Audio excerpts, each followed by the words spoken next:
Ang ating recipe ngayon. So, hindi naman ako kumakain nito. Si Habi ang bumili nito.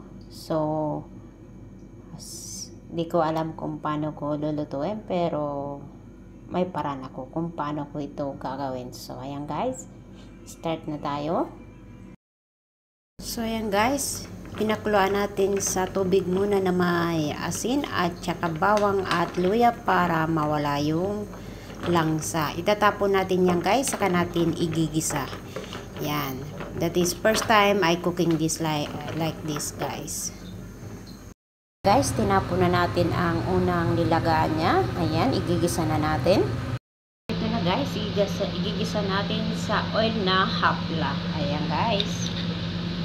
Ayan, igigisa natin ang ating sibuyas, bawang, at luya at kamatis. Ayan.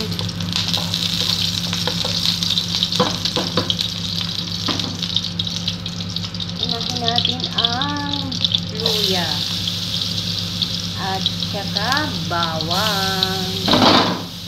Ayan, mahirap pang magluluto na walang taga-video. Guys.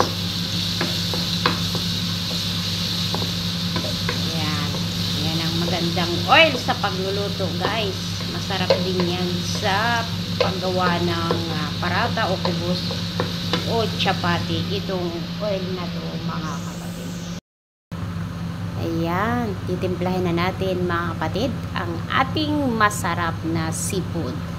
Lagay na natin tong 2 limon na ating piniga sa ating seafood mga kapatid. Ayan. Ayan. Guys, luto ng ating seafood. Ayan, yummy. Talagang nakuha ko rin ang lasa niya. Masarap guys.